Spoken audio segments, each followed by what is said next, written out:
masalah ada yang terancam dengan saya masuk situ. Lihatlah, siapa yang terancam? Enggak paham aku. Baca sendiri. Apa pertama kali diskusi dan obrolan dengan Menteri Pertahanan Syafri Samsudin? Karena ini tidak mudah.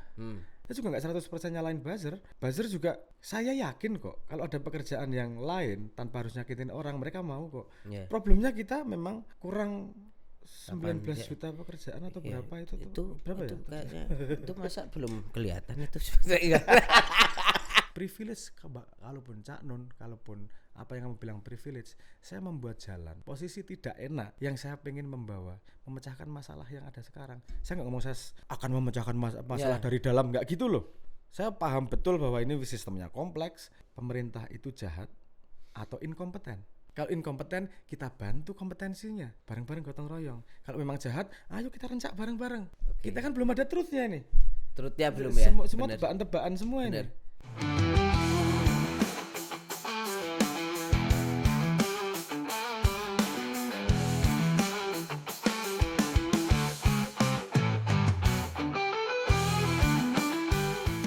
Sahabat Kompas.com, bertemu lagi bersama saya Tatang Guritno di acara Classweight unggulan nomor 1 Kompas.com. Gaspol, ngobrol gas pasti. Ya. Hari ini ngobrol gas pasti. Nampol. Nampol. Saya datangkan narasumber yang nampol beberapa hari ini ya. Membuat traffic berita ramai. Buzzer bekerja. Yes, ya. Lumayan lah traffic ya, meningkat. Makanya kamu bikin video sendiri juga toh, monolog itu toh, menjelaskan. Itu kan lumayan traffic ya. Lumayan itu. Lumayan itu. Lumayan betul. Lumayan. Kita sudah kedatangan, wah ini tenaga ahli Dewan Pertahanan Nasional Sabrang Mowo Damar Panuluh. Noel itu aneh. Pokoknya wis tokoh mayahanku lah Mas Sabrang wis ngono. Ya, Mas. Gimana Mas? Hari-hari ini jadi sibuk ngecek notif orang, jadi sering telepon atau piye setelah menggunakan peci dan jas dan agak wagu itu. Ya untung tidak kelihatan ekspresi depresinya enggak gitu itu. Tapi ya enggak apa-apa ya, hari-hari biasa aja sih. What's the big deal gitu loh. Apa sih gitu ya, biasa wae. Rokokan, santai. Nggak ada sesuatu yang kayak berubah banget. Ya meng rapat, misalnya ke Jakarta rapat, kan. Ya kemudian ada satu mungkin yang ada perbedaan. Jadi keresahan harus keresahan atau analisis nggak berhenti pada analisis, tapi harus disimpulkan dan menjadi input. Simpulkan menjadi input. Nah Mas, kalau dari kontennya Mas Sabrang, terus kontennya di YouTube-nya Bang Hensa dan lain-lain, Bang Hensa Mas Sabrang kan udah diceritain sebenarnya teman-teman Gaspol juga. Kalau mau lihat kenapa Mas Sabrang akhirnya memutuskan untuk menjadi TA, monggo lihat di situ. Tapi aku punya satu pertanyaan nih Mas. Setelah sudah ini kan sebagai TA, sudah diresmikan, diangkat, apa pertama kali diskusi dan obrolan dengan Menteri Pertahanan Syafri Samsudin? Saya karena ini tidak mudah, karena ada undang-undangnya, ya, obrolan di dalamnya nggak boleh diobrolkan secara terbuka. Tapi kalau mau ngomong intinya, beliau sudah pengen, ayo toh, apa yang perlu diubah di negara, apa kita biar bisa maju gitu ngapain. Makanya butuh orang-orang yang sudah menganalisis duluan, biar nggak terlalu cang-cingcong banyak seminar, banyak pembahasan. Ini kita udah darurat ini, ayo kita gerak mau arahnya kemana, intinya gitu. Siap Gaspol, intinya gitu. Nah, kedaruratan yang kemudian harus Gaspol, pas dia pas nice sun. Mas, tapi kedaruratan yang harus kita lihat sebagai bangsa ini hari ini apa Mas, yang kemudian yuk kita harus tahu bahwa ini situasi parah loh ini. Ya salah satu kan ada apa ya, nah istilah kalau yang udah tuh hamkan rata, inget nggak apa ya, pokoknya pertahanan semesta. Jadi nggak cuman perang kinetik.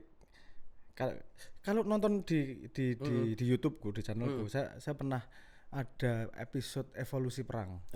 Itu nggak ada sebenarnya, pada hubungannya sama apa namanya DPN, tapi waktu itu memang ada si Noel kan nanya gimana sih perang modern dan seterusnya. Perang kan lapisnya banyak ya. Perang lapisnya banyak. Kalau kemudian ada entitas yang namanya negara, kemudian ada teritori, kemudian di dalamnya mengandung sumber daya, kan biasanya terus kemudian ada rebutan nih. Rebutan, dan kemudian awalnya ya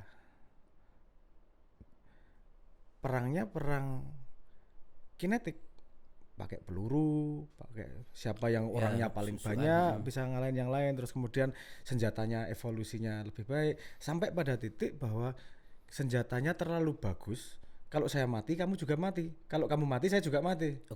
Nuklir ya kan, apa dead hand protokolnya Rusia misalnya, senegara mati nuklirnya tetap bisa meluncur kan gitu. Akhirnya ya pokoknya satu mati semua mati. Nggak efektif, perangnya nggak di sini, kemudian geserlah ke perang, ada perang ekonomi. Bisa kok menghancurkan sebuah negara hanya karena ekonominya. Bisa. Kita lihat 98 chaosnya, itu trigger utamanya juga ekonomi. Nggak ada satu peluru pun yang ditembakkan untuk memulai keributan itu. Walaupun setelah keributan ya ada peluru-peluru lah dalam tanda petik gitu. Nah terus semakin modern kan kan yang dibutuhkan kan cuman aku pokoknya bisa menguasai kamu. Menguasai itu nggak harus nggak harus pakai senjata. Nggak harus tak ancam pakai senjata. Itu high cost. Van de Venter aja balikin itu kan, dengan balas budi itu, karena naklukin nggak harus pakai senjata, dididik aja juga bisa, asal kalau pakai doktrinku, dididik cara mikirmu, nanti ikut aku ya aku bisa kamu bisa terpengaruh sama aku misalnya. Jangan lupa pendidikan ada gitu juga. Buku kurikulum itu juga cara perang dalam tanda petik kan gitu. Apa yang dimasukkan di situ akan jadi realitas untuk anak muridnya. Kan jadi pengetahuan yang dia percayai. Dari wawasan yang dia percayai karena dia belajar dari kecil. Terus ada lagi modern ini, ada dunia digital, teknologi bergerak lagi, di mana orang bisa cepat komunikasi, konten mudah dideliver dan seterusnya. Terus ya sekarang yang dihack bukan lagi ekonominya, itu tetap terjadi ya. Ancaman fisik, ekonomi, semua itu multiprong biasanya perang itu. Dan yang paling modern itu justru di sisi perang kognitif.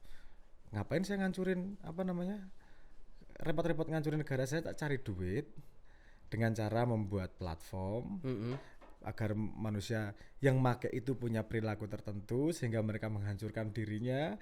Tahu-tahu nanti saya tinggal saya setir aja, sederhana gitu. Bahkan orang tidak paham kalau dia sedang disetir, dimasak otaknya gitu. Akhirnya perang-perang untuk menciptakan hegemoni ya Mas. Orang merasa dikuasai tanpa orang tidak merasa dikuasai gitu. Kalau orang tidak tahu dia di penjara, dia tidak akan berusaha keluar dari penjara. Apalagi dalam penjaranya enak. Penjara kebodohan itu enak loh. Iya, orang nggak ngerasa itu ya, nggak merasa di penjara ya ngapain nggak akan merasa perlu keluar dari penjaranya. Ngatain orang nih enak loh, kamu salah, kamu goblok, brengsek, gedabrus, itu enak banget. Padahal penjara, semakin dia ngomong gitu semakin bodoh, dan dia tidak membantu pertumbuhan apapun di negaranya, justru kadang-kadang malah merusak. Artinya perang kognitif ini misalnya gue bahasa sederhananya itu berarti apa Mas? Perang mempengaruhi apa? Perilaku ya? Perang mempengaruhi cara kerja otak ya. Dan itu terjadi waktu itu memang di situasi di mana seluruh dunia akhirnya. Seluruh dunia kena ya? Perang semua ini kita. Kalau misalnya ada defense yang paling bisa kita lihat misalnya di Cina itu dia tahu bahayanya TikTok, makanya dia bikin Douyin.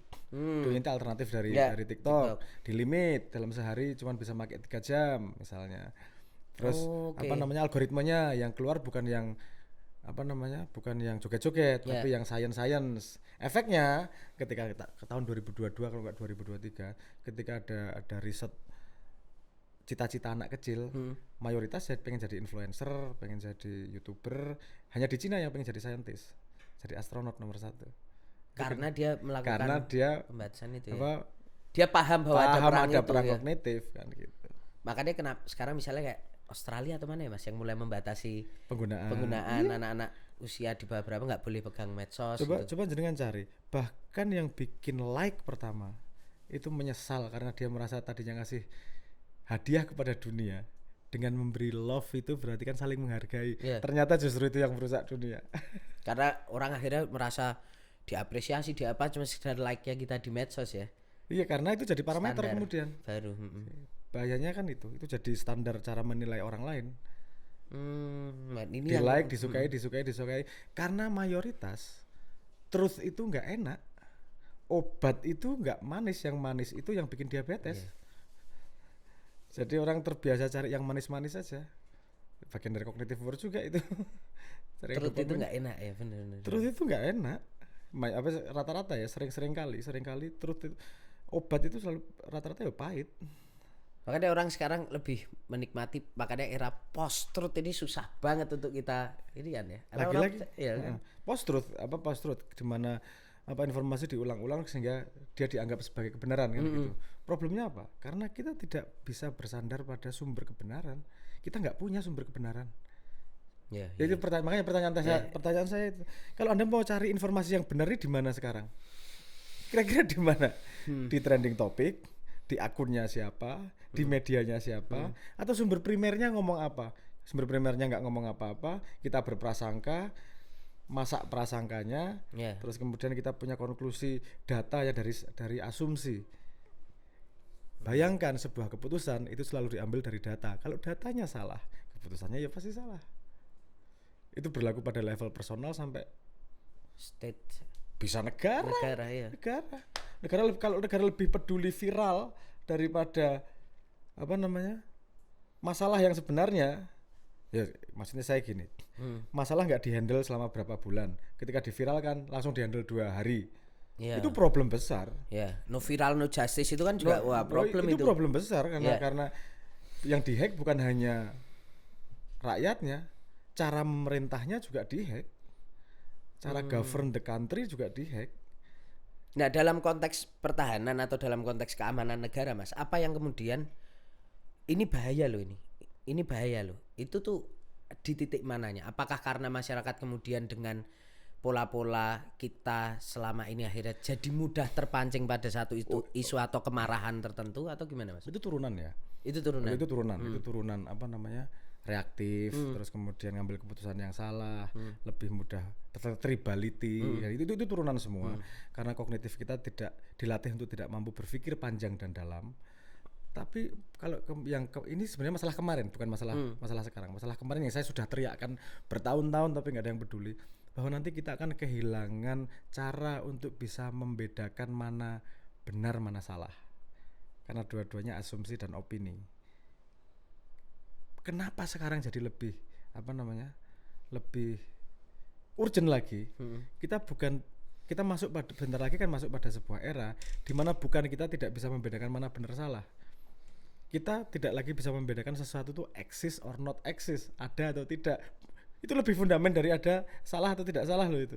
Realita berarti. Kita tidak bisa membedakan realita nih. Ini realita benar atau tidak, ada atau tidak ada sih. Belum ngomong benar atau salah loh. Gara-gara AI mulai masuk bisa menciptakan AI bisa menciptakan, kemarin contohnya lah, katanya videonya Bu Sri Mulyani kan buatan AI, dan itu menghasilkan chaos kayak gitu salah satunya. Itu yang saya maksud, bagaimana sangat mudah membuat chaos Indonesia dengan fitnah yang pakai prom doang jadi nih. Bener. Kalau itu nanti makin kayak kelihatan real, bisa-bisa presiden sekalipun atau pejabat apa dibikin seolah doorstop, ngomong apa. Iya, gue yang ngeri. Ngeri kan? Kita nggak tahu itu terjadi atau tidak. Kamu masih mikirnya bahwa orang bikin AI, terus orang percaya atau tidak. Bayangkan kalau videonya beneran, orang menganggap itu AI atau tidak. Padahal videonya beneran sih. Kita nggak bisa bedain lagi, dan itu dangerous itu kita nggak punya source of truth, bahkan source of reality. Mau nggak chaos gimana? Dan ya biasalah, kalau nggak sampai otaknya biasanya ngomongnya Allah gaya-gayaan apa segala macam biasa. Nanti kalau udah kecebur laut baru.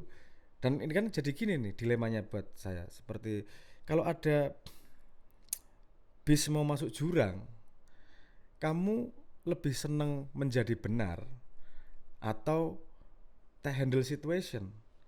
Kalau kamu milih jadi bener, ya oke diem aja, tuh kan bener kan, jatuh bisnya, tapi semua mati. Tapi kalau kemudian masuk, ayo handle masalah, nggak ada yang percaya nih, terus kemudian bisnya nggak jadi masuk jurang, tuh kan nggak masuk jurang, kamu banyak omong aja. situationnya nggak ada win, tapi Tapi lebih baik membuat tidak ada yang mati kan Mas akhirnya misalnya gitu kan dalam konteks iya, tadi. dalam konteks tadi Iya. lebih baik nggak ada yang mati, tapi kan semua yang diselamatkan juga nggak ada yang percaya karena nggak kejadian. Iya, iya. Lah, Apa Mas tadi analogi apa tadi yang kamu cerita itu teori apa itu? Kalau itu Apa itu? terkenalnya namanya Cassandra Effect. Cassandra Effect. Cassandra itu. Effect. Cassandra Effect itu seorang cenayang lah, cenayang di Troy. Jadi dia punya kelebihan tapi juga punya kutukan. Kelebihannya dia bisa melihat masa depan, kutukannya nggak ada yang percaya omongan dia. Kuwi dhewe seketoke kaya ngono Iku ki saiki. Ya. setengah mati itu uripe. Iki besok mau gini loh nih, kelihatan nih. Walau nggak mungkin ini gini nih. Ini bukan urusan gini ya. Mohon maaf ini ngomong. Ini beneran urusan IQ. Bukan urusan magic atau apa segala macam. Kita bisa kalau yang terbiasa melihat sistem tuh cara kerjanya gimana dan efeknya gimana itu akan kelihatan kok. Kalau ada gini, efek kedepannya gini loh. Bisa bahaya loh nih ntar. Nanti akan terjadi sesuatunya gini. Ya itu ya mohon maaf kalau mayoritas bakal tidak mudah melihat bahaya itu. Kalau itu sudah di tengah kekeosan, udah kebakar dan telat untuk handle-nya, itu baru teriak-teriak. Kayak sekarang ini nih. Saya udah ngomong dari dulu tentang sosial media bahayanya kayak apa. Mbok coba misalnya sekarang kayak gini Mas, mbok coba itu orang tua itu ngendel anaknya yang terlalu banyak main tablet ya wis mulai mumet to sakjane. Dan Ya kayak misalnya gitu aja kan. Ya, itu dan datang dari kemalasan loh itu. Daripada saya harus gendong nemenin terus, tak tontonin YouTube aja. Diem. Iya. Wis mulai ngono bener iki. Iya. Short problem solution sering kali membawa long term problem. Itu akan nanti jadi long term problem. Iya tuh. Makanya kalau ini solusinya apa? Harus cepat solusinya. Saya tahu. Semua masalah itu datang dari sebuah sistem. Problem utamanya mungkin ada di bawahnya, mungkin itu hanya simptom, mungkin itu hanya gejala. Aku jadi ingat ceritanya anakku itu demam berdarah, bentol-bentol. Terus dia solusinya apa? Sudah tuh nanti tak cuci pakai sabun kan hilang, sembuh. Aku ketawa tapi ini kan short term solution karena dia tidak tahu informasinya dan meremehkan sebuah masalah karena memang belum paham anak kecil. Dan saya berkali-kali ngomong majority Indonesia anak kecil. Saya bukan merendahkan ini, tapi perlu kita saling belajar satu sama lain karena ada sangat kemungkinan juga saya anak kecil di bidang yang berbeda. Badannya kita udah besar tapi secara pikiran kita banget ya. Urusannya ginilah, simpelnya gini, saya kasih contoh. Untuk urusan kesehatan, nggak mungkin saya debat dokter. Ya.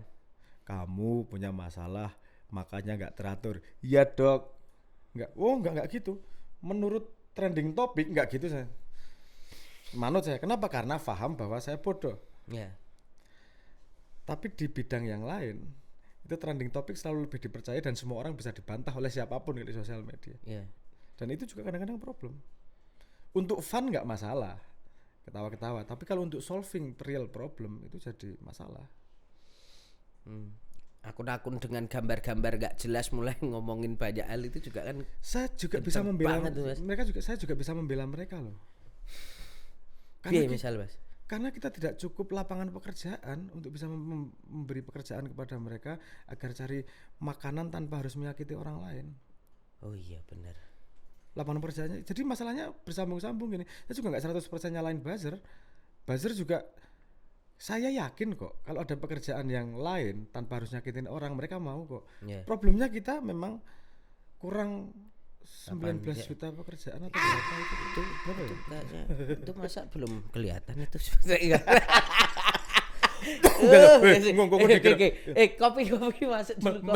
Mesti nanti digoreng, dipotong lagi nih. Aku sudah di framing kok kalau Gibran. Ya Allah,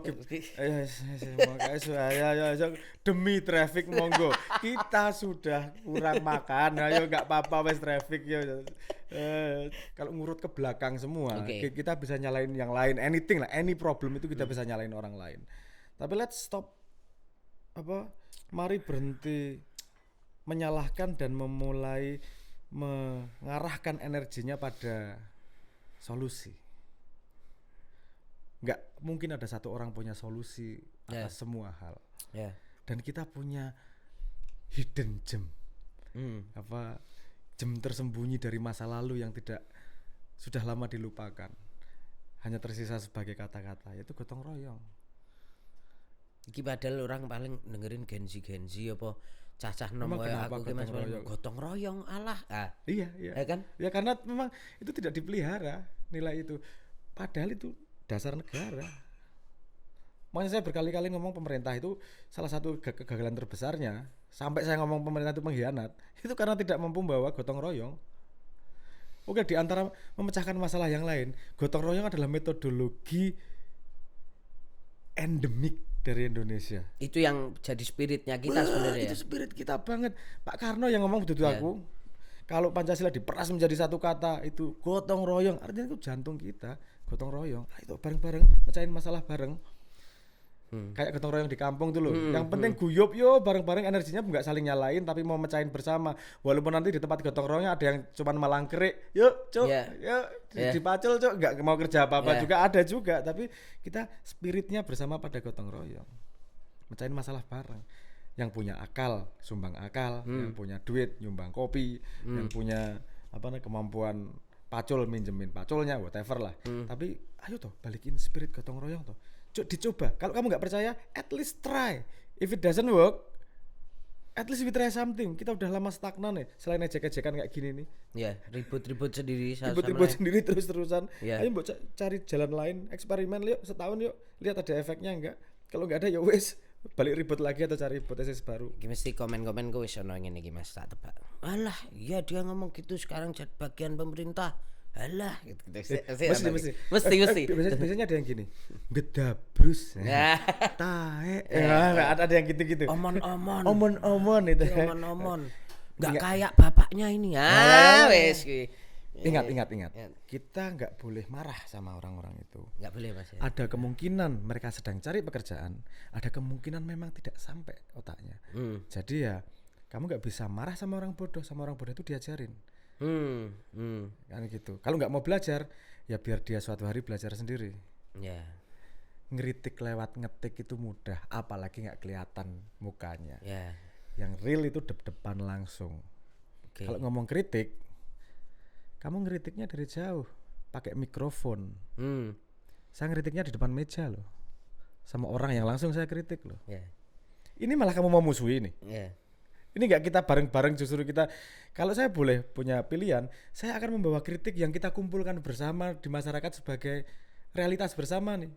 Untuk situ ya. Tak kritik di depan, taruh meja. Nih kritiknya nih. Ayo dipercayain nggak? Tapi ngene, emang Mas Sabrang ini berani kalau ketemu Pak Safri langsung ngomong, "Woi Pak, ini loh situasi ngono." Ayo. Jangan diproyeksikan. Itu sama persis pertanyaan oh sekarang cari duit ya udah dapat gaji enak mobil sama itu sama katanya kok nggak enak itu sama. Jadi itu sebenarnya proyeksi diri kepada orang lain. Dianggap kalau dapat gaji segitu itu luar biasa. Itu biasanya ngomong mungkin orang-orang yang masih mikir cicilan atau hasil tangan gitu. Lihatnya gede. Kalau mau ngomong realitasnya, itu bukan realitas saya. Mohon maaf. Itu realitasmu. Dan kamu gaji kasih segitu ke orang aja. Gede banget. Wah, enak nih segini. Itu realitasmu.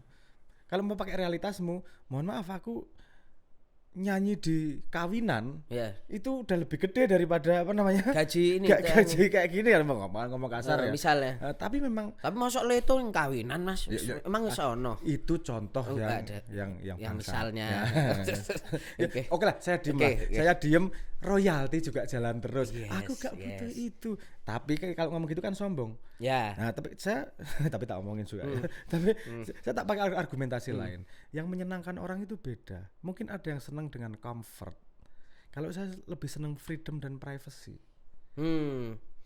Lihat sendiri, berapa puluh tahun saya di Ma'iyah. Berapa puluh tahun saya nggak pakai baju ada apa adanya dan kalau bisa pakai masker. Karena buat saya yang paling nikmat di atas itu adalah privacy sama freedom, kebebasan. Justru ke kantor pakai yang menurutmu nyaman itu masalah buat aku dan kamu nggak bisa nyalain realitasku. Alah alasan gini-gini. Loh, orang itu biasanya pengen yang dia kurang.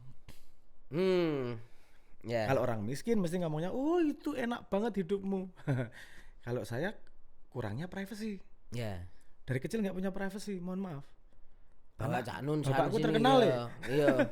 Di mana-mana nggak jarang dipanggil apa Sabrang. Wah, anaknya Cak Nun, urip ra enak iku. Iya. Saya pengen privacy. Iya. Hidup saya sendiri kan saya Iya. pengen itu juga. Walaupun saya tidak boleh menafikan bapak juga. Dan ini nyambung ke sorry ya, nggak apa-apa ya. Dan saya nyambungin ke pertanyaan itu. Emang apa namanya? Dapat privilege nih, enak banget di sana. Kenapa keluar itu kalimatnya? Karena dia merasa kalau dia dapat privilege akan nyari itu. Oh, kemewahan Ya, kemewahan seperti itu, dapat jabatan seperti itu. Kalau saya mau, saya nggak usah nyari, saya duduk di Maiyah itu sudah dipanggil Gus. Ya. Saya bikin apa namanya, bikin YouTube itu udah ada captive market dalam tanda petik. Di luar itu semua, saya sudah punya Leto juga. Ya. Artinya Mas Sabrangi ya wes selesai ya, nggak nyari gitu juga. Ya. Tapi kan ini pasti ada yang ngomong nggak dabrus. Ya. Gitu kan. Lagi-lagi pekerjaan oke. Kasih Mon-mon gitu kan. kesempatan untuk orang bekerja. Jadi yang harusnya dilihat adalah gini. Semua orang punya privilege loh. Ada yang privilege wajahnya ganteng, ada yang privilege wajahnya cantik, ada privilege dari kecil kaya, ada privilege otaknya IQ-nya tinggi. Ada yang ngomong privilege saya adalah bapak saya, tapi tidak ada satupun pencapaian itu yang hanya datang dari satu varian. Betul. Pasti ada banyak variannya. Betul. Kalau saya cuman anaknya bapak nggak bisa bikin lagu, nggak mungkin Leto jalan. Betul. Dan yang kedua yang harus sangat diperhatikan, dan ini pertanyaan level agama ini, level ideologi.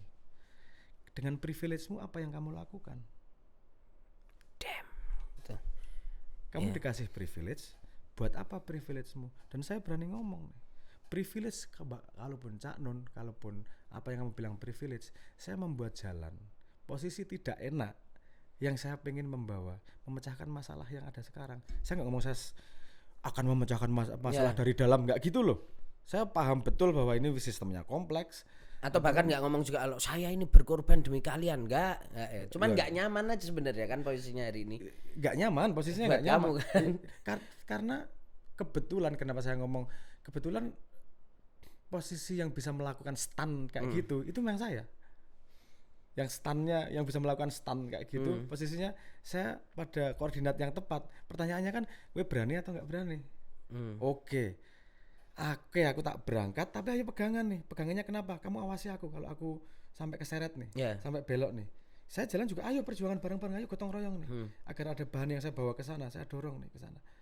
Agar kita bisa membuktikan benar-benar pemerintah itu jahat atau inkompeten. Kalau inkompeten, kita bantu kompetensinya. Bareng-bareng gotong royong. Kalau memang jahat, ayo kita rencak bareng-bareng. Kita kan belum ada truthnya nih. Truthnya belum ya. Semua tebak-tebakan semua ini. Ayo ini scientific eksperimen ini. Dan ada kedua yang harus dibuktikan. Masyarakat itu bareng-bareng pengen membenerin Indonesia atau sebenarnya hanya penonton sinetron. Yang suka orang ribut, nyalain sana, nyalain sini, menang lawan apa namanya ejek-ejekan sama musuh apa Twitternya, musuh X-nya. Ini sebenarnya masyarakat drama atau masyarakat yang cari solusi. Itu kita juga belum tahu pasti. Ya, benar. Makanya ada wadah nih, balung pisah. Ayo gotong royong bareng. Ada tempat di sana saya bisa taruh itu di atas meja. Ayo kita eksperimen bareng. Dan saya sudah jelas ngomong, kalau setahun ini memang saya nggak bisa ngapa-ngapain, at least nggak bisa membuat perubahan apa yang kelihatan lah. Saya mundur. Dan itu, aku nggak enak ngomongnya ya. Nggak enak ngomong sama kalau didengar DPN nggak enak kalau saya ngomong saya bahagia. Nggak, maksudnya nggak seolah-olah saya nggak suka di sana gitu. Ini ingat, move ini bukan urusan ideologi tapi urusan strategi. Ada lebih bedanya. Ini bukan urusan ideologi, ini urusan strategi. Kenapa harus melakukan ini? Ya aku ngerasa Indonesia stagnan ya. Yuk toh, beneran toh. Dan saya nggak mau jadi champion juga. Saya kebetulan harus macul aja. Ya udah saya kebagian nyangkul. Jadi wadah ya saya ya.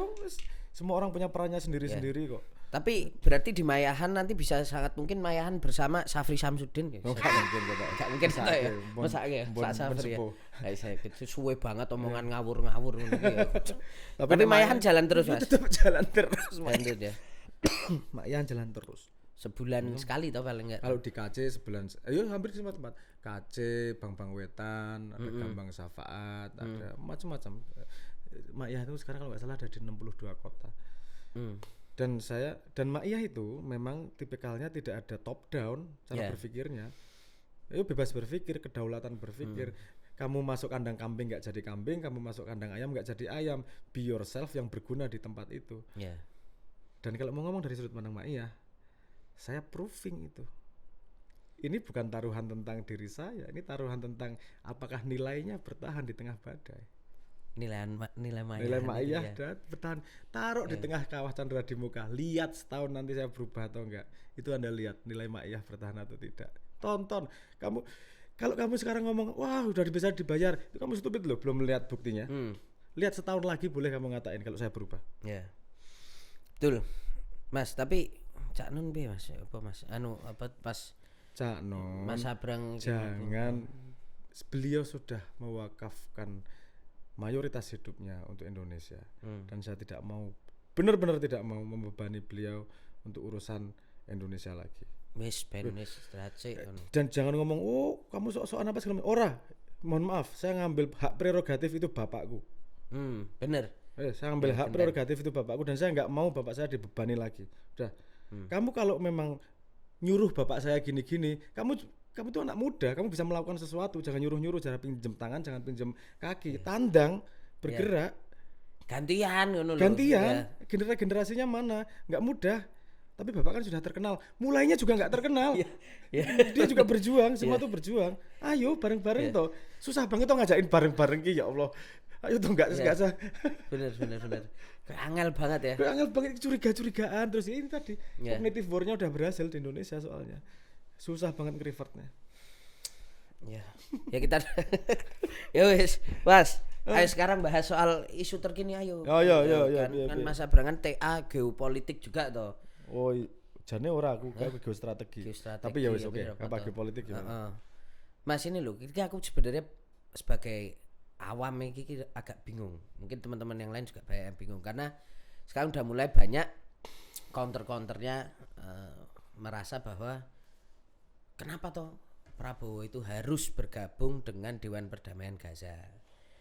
Ini kan ada beberapa pihak yang ngomong juga, dosen-dosen hati-hati kalau kita nggak punya agenda yang spesifik, nanti justru kita terjebak sama kemauannya Trump, kemauannya Amerika, seolah-olah Dewan Perdamaian di Gaza, tapi juga di situ ada Israel. Ya gimana ceritanya gini, Gaza di situ tapi nggak ada Palestina yang masuk, ini jajan nanti kita malah cuman kebawa sama agendanya Amerika untuk apa Mas tadi menguasai tapi dengan jalan perdamaian. Nah, ada yang ngomongin juga like iki piye menjelaskannya iki. Oke.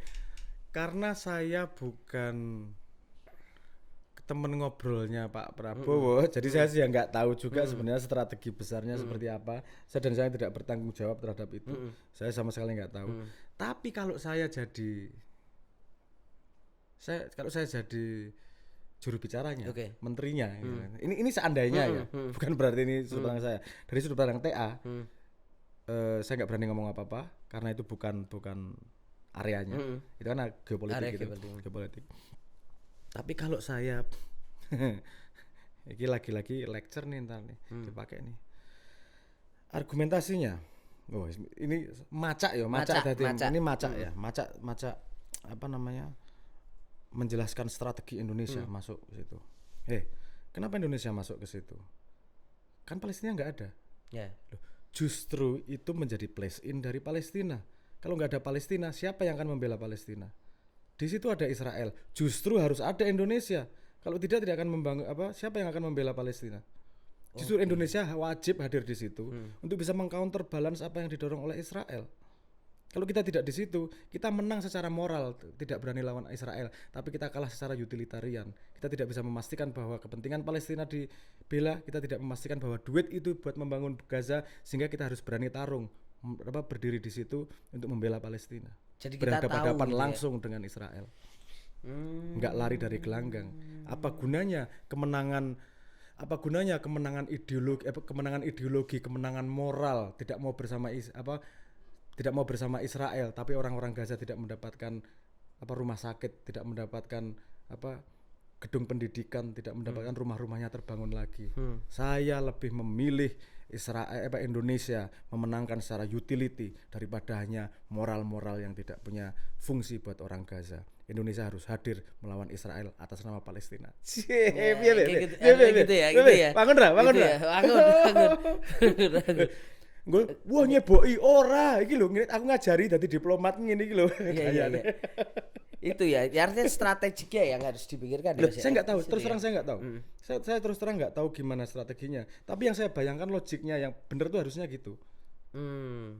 Justru tadi itu, kalau nggak ada Palestina di situ, ya Indonesia yang harusnya jadi penggantinya Palestina, pengganti suaranya Palestina. Kan ada di Israel di situ. Justru karena ada Israel di situ harus ada Indonesia untuk face to face sama Israel. Siapa yang akan bela Palestina kalau kita nggak ada di situ? Nggak ada di situ. Berarti ini Mas, langkah ini berarti bukan memang Mas Abrang melihatnya bahwa memang ini adalah satu hal yang harus diperjuangkan untuk Palestina, bukan anggapan bahwa Indonesia cari aman sama Trump. Gini loh, kadang-kadang untuk sebuah tujuan yang kamu capai, kamu harus patuh pada lapangan yang tersedia, bukan pada idealisme di kepalamu. Yang kayak kamu cerita dulu, kamu di Leto rambutmu merah gitu tuh. Sama kayak di DPN juga. Lapangan perang itu bukan kita yang milih, enak banget. Lapangan perang itu ketika kita harus berperang. PBB mentok nih, di veto terus. Jalurnya ada di situ. Jalannya mudah, nggak mudah. Oke, jalan di situ, jalan perang, berani. Kadang-kadang gitu loh. Kadang-kadang tuh kita tidak bisa dengan mudah memilih selera aku mau atau tidak. Karena manusia itu selalu ini ngomong agak filsafat sedikit ya. Selalu di-drive oleh highest desire-nya. Keinginan terbesarnya. Kalau keinginannya nyaman, itu ya memang cari posisi pejabat, duit paling banyak ya make sense. Dia cari tempat yang paling nyaman aja. Tapi kalau tujuannya bukan itu, tujuannya misalnya pengen memecahkan sebuah masalah, kadang jalan yang dilewati nggak ideal buat dirinya. Seperti di Davos ini, di Dewan ini, nggak mungkin, nggak mudah jalannya, dan di fait accompli juga, gitu. Indonesia nyari aman bisa dipotret kayak gitu. Tapi pertanyaannya kan gini, ini masalah strategi atau masalah ideologi? Balik-balik gitu tadi. Strategi ideologi. Masalah ideologi. Jadi di situ itu, kalau kamu ideologi, nggak mau deket-deket Israel, ya kamu menang secara moral, bener. Tapi kalau ditanyain secara utility, siapa yang bela ini Palestina di situ? Ya, benar. Itu yang harus orang tahu juga ya. Ya, itu pandangan saya ya. Karena saya bukan wakil presiden, jadi nggak ngomong gitu juga nggak berhak juga. Kok wakil presiden kok dikira nantang meneh. Iya, nanti salah lagi. Enggak, maksudnya saya bukan bagian dari kepresidenan, jadi salah. Dan bukan jubir presiden. Bukan jubir presiden juga. Nah, Mas, kalau ini bicara soal ini analisanya Mas Abrang. Mas, kita ini kan dari dulu kan sebenarnya non-blok. Ketika perang dingin dan lain sebagainya itu kan kita Soekarno non-blok. Tapi kan berjalannya waktu ternyata kalau kita lihat itu kan Bung Karno juga akhirnya kayak lebih condong Uni Soviet dan China waktu itu akhirnya. Nah, hari ini ketika kita situasi geopolitiknya di titik didih ini Mas, non-blok itu menguntungkan nggak ya bagi kita? Karena pada akhirnya ketika kita lihat Bung Karno pun akhirnya Bung Karno lebih dekat dengan Soviet waktu itu dan Cina yang cukup juga punya kekuatan. Tapi sekarang piye Mas? Menguntungkan nggak non-blok itu kita? Kira rada mumet juga loh. Aku rada mumet. Kita ngomong ideal ya, ideal. Kalau kita ngomong idealnya paling menguntungkan posisinya sebenarnya non-blok kalau kita sudah punya kemandirian yang tinggi. Artinya kita non-blok itu bukan hanya pilihan tapi juga kemampuan. Oke, karena kita kuat ini aku nggak. Wah, soalnya aku non-blok wani. Karena kuat, nggak tergantung pangannya, nggak tergantung energinya. Ya daripada nanti itu udah kepikiran data di sini. Tapi oke. Tapi kalau kita tidak begitu kuat, kita harus gamblingnya bener nih. Karena dua pertarungan besar yang seret-seretan nih. Ini agak chaos pertarungannya kan. Enggak cuma dua pihak A lawan B, enggak semudah itu. Ada beberapa kelindahan kepentingan di situ yang sebabnya bisa ditarik ratusan tahun ke belakang seterusnya. Panjang lah ini ceritanya sangat panjang nih. Ini memang cycle besar dan yang prediksinya akan terjadi chaos. Prediksinya memang entah dari perang beneran, entah dari ekonomi yang mau tarik-tarikan. The fall of superpower itu kan sudah The fall of superpower mulai kelihatan tuh. Superpowernya tentu nggak mau jatuh nih, sehingga melakukan hal desperate things nih. Sementara kita belajar dari Denari Roma, kita belajar dari Pound Sterling. Kalau turunnya seperti Pound Sterling agak itu nih, agak damai nih. Tapi kalau turunnya seperti Denari, chaos sedunia. Apa namanya? Denarinya Roma. Itu chaos sedunia. Jadi ya apa namanya, Indonesia harus ini bukan karena TA nih ya, karena dari dulu saya setuju bahwa nomor satu yang harus dibangun di Indonesia itu ketahanan pangan, karena whatever chaosnya nanti terjadi kita tetap butuh makan, itu dulu lah. Makanya saya beberapa bulan terakhir mulai eksplisit ngomong ke teman-teman Maiyah tuh, ayo tandur ya, menanam ya, ready ya, siap-siap ya. Semoga tidak terjadi, tapi kalau terjadi kita semua paling enggak bisa survive untuk nunggu chaosnya jadi calm down lagi. Lagi kayak aku ning Jakarta iki ya sing mumet iki Mas, nanam nang ndi iki? Kan bisa mangan apa bisa bikin sop apa? Sop apa ayo? Piye carane? Apa sih namanya? Tanaman-tanamannya piye gue ya, kan agak susah juga. Nek di desa malah akan kuat gue Mas, karena lahan masih cenderung punya agak besar toh, rumah-rumah kan juga biasanya pinggir-pinggirnya masih bisa tanam itu. Tapi yang masyarakat gitu kota berat. Hah? Tegel di sop gitu. Sate tegel. Tapi ya ketahanan pangan ya. Tapi Mas, ketahanan pangan ini soalnya penting supaya ketika chaos di luar, dalam nggak chaos ya. Artinya kita kuat ya. Iya, karena chaos-chaosnya fundamentalnya kan makan atau tidak. Oke. Pulsa, listrik itu nggak enak hidupnya tapi nggak bikin mati. Ya. Convenience itu. Ya. Tapi kalau urusan makan minum itu kan urusannya hidup mati. Jadi ambil standar terbawah bisa makan minum gitu. Itu dulu aja deh gitu. Jadi kalau chaosnya levelnya seberapa, tetap makan minumnya bisa terjaga. Logikanya gitu aja. Gitu. Ya tapi memang harus hitung-hitungannya itu ya. Non blok hari ini juga rada saya. Kemarin ngobrol tuh Mas, nongkrong karo Mas Putut TA tuh, kepala suku Mojo gitu ngomong ini. Tapi aku jadi presiden hari ini ya mumet juga sih. Mumet geopolitiknya kayak gini. Chaos geopolitiknya. Dan ya silang sengkarutnya ini banyak kepentingan yang tidak dibayangkan loh. Kenapa ya aduh, ini aku takut jadi kemudian konspirasi teori. Itu memang tanda-tanda fallnya superpower udah kelihatan nih, udah stage 5 nih kalau misalnya mau Amerika. Tapi kan ada crypto USDT yang kemudian dipakai sebagai demand terbesar ke Amerikanya misalnya gitu. Itu dari sudut pandang ekonominya. Tapi dari sudut pandang misalnya dari sudut pandang Israel, kenapa dia mempercepat movementnya dia nih untuk Greater Israel nih? Emang dia dikejar-kejar waktu apa nih? Coba di track nih. Dia dikejar-kejar apa sih sebenarnya? Waktunya mau habis apa sih? Kan gitu. Terus sampai cukup agresif loh ini kemana-mananya chaosnya. Ini Trump gila nih. Chaos. Bikin chaos. Tapi pertanyaannya chaos itu kenapa sih, mau ngapain sih? Cina juga siap-siap semua dolarnya dikonversi semua jadi barang sama dia. Ada. Nah kalau kayak gitu akhirnya berarti Mas, ancaman perang dunia 3 itu berarti benar-benar nyata deket ya. Kalau menurut saya real. Tapi semua perang itu kan ada naik derajatnya Mas. Ada tabrakan sama motor lain serempetan. Nggak langsung pukul-pukulan helm tuh. Ya. Ini sekalian ngomong nih pentingnya yang namanya cognitive war. Contoh 2 orang nih, serempetan, sama-sama turun, ada depan. Apa yang terjadi? Rebutan realitas. Sennya nggak dihidupin kok sennya enggak dihidupin. Perang realitas. Ya. Itu cognitive war di situ. Perang realitas. Karena itu paling less damage, less cost. Cuman urusan debat aja. Kalau nggak perlu debat jadi mempengaruhi otakmu ya udah selesai itu kan gitu. Cognitive war itu di situ levelnya di perang realitas itu.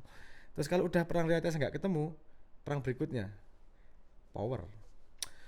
Tak bilangin loh Pak Deku jenderal. Ya. Oh nggak apa-apa, kita ke polisi nih, pamanku Kapolres di sini. Perang power.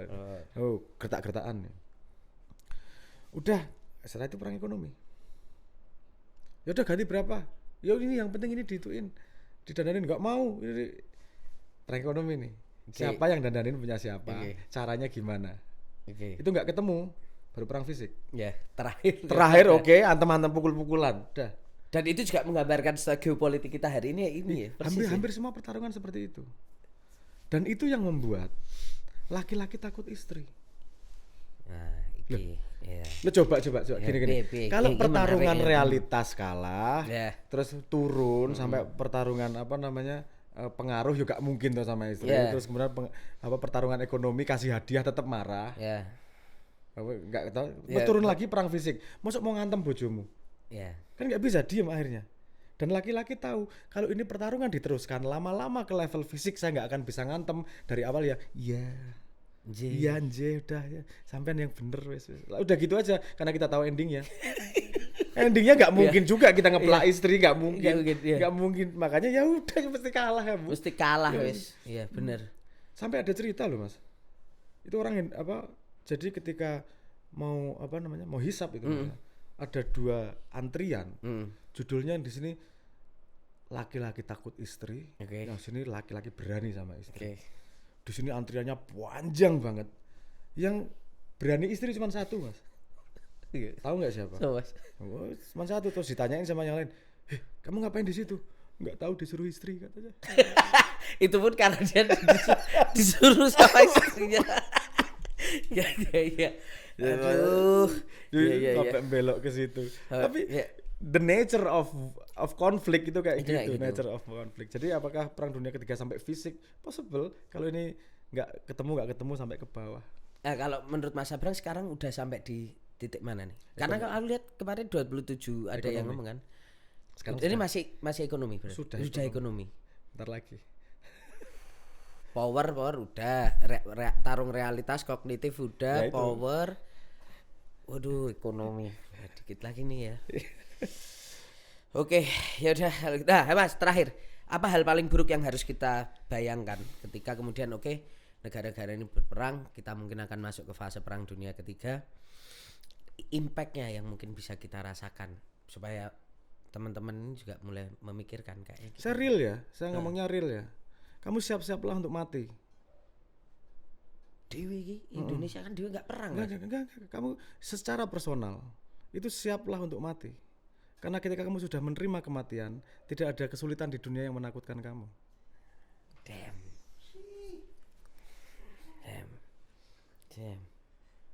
Si. Ini nanti itu, jadi ini ya.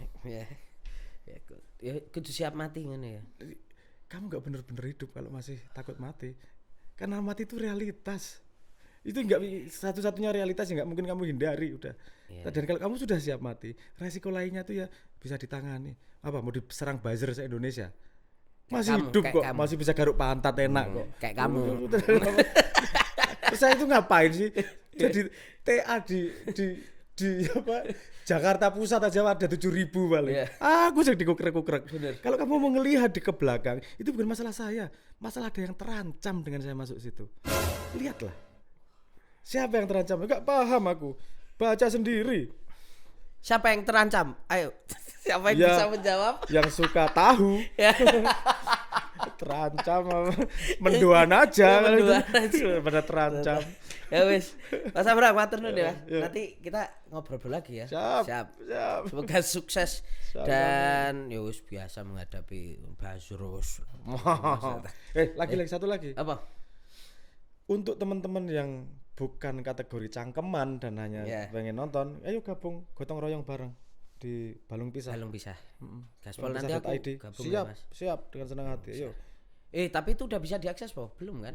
Makanya pertama itu kan daftar dulu, terus nanti teman-teman akan bikin grup, kita diskusi di sana mau apa nih idenya, bentuknya, platformnya dan seterusnya.